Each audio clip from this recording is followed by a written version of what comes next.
Kristen, in 2013, this time last year, you were kind of at a crossroads. You were really discerning some big stuff. Tell me kind of what was going on. Yeah, 2013 was a year of transition for me. I started a new job at my work, and I started this job with hardly any training. And also my dad was diagnosed with cancer that year. And another huge thing was my sister, a good friend of mine, was moving with her family to France.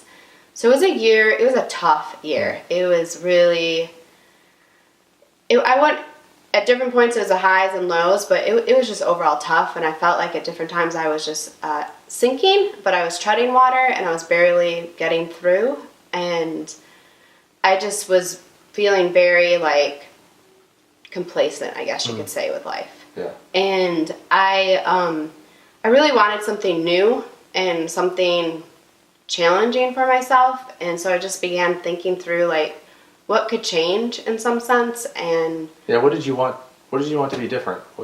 Yeah, I really wanted to live my life, like, wholeheartedly. I really wanted to seize moments. I really wanted to embrace the good and bad in life. I really wanted to just know myself more and revisit a life plan that I had numerous years ago, and just trying to figure out, like, more of, like, who am I?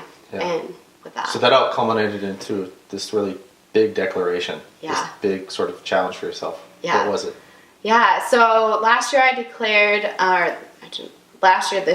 declared the year to Still be 2014. It's 2014 still, Carpe Diem. And it stemmed from my founder's mug and naming what my mug would be. And a good friend and I, we just started unflashing, like, what does this look like? And I just decided that I was going to invest in myself and live life abundantly and trying to seize every moment. And so I started coaching. I started, like, just naming different things that I wanted for the year. And a couple of things that I really felt like I really wanted to do was to find my voice and to know that it matters.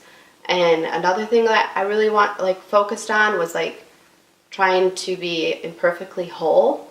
And because I struggle with perfectionism, and so that's something that I really wanted to see come through this.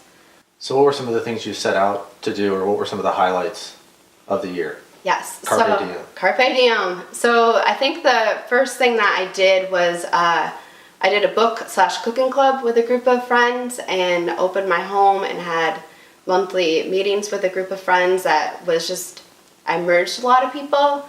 And then that's the first thing I did, but, like, the first thing was going to coaching and trying to figure out, like, what does this year look like in some sense, and figuring out, like, my life purpose statement and trying to be intentional with that.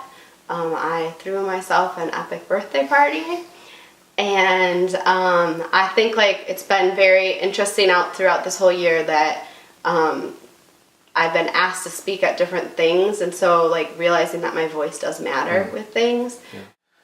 So when you look back at the year and you see yourself and all the things that happened and you experienced, what do you notice? What was the impact of the year on you? I think the biggest impact for me is realizing that this affects all areas of my life. And I want to read a quote from Brené Brown, and I think it really just sums up everything this year meant to me in some sense, and its meaning. She says, "Wholehearted living is about engaging in our lives from a place of worthiness. It means cultivating the courage, compassion, and connection to wake up in the morning and think, no matter what gets done and how much is left undone, I am enough. It's going to bed at night thinking, yes, I am imperfect and vulnerable and sometimes scared, and that doesn't change the truth that I'm also brave and worthy of love and belonging." So I think, like, the huge thing for me is, like, with my life purpose statement is that it sums up everything within this, and embracing that and being enough. And it's not just about 2014. It's not just about 2014. It's about life.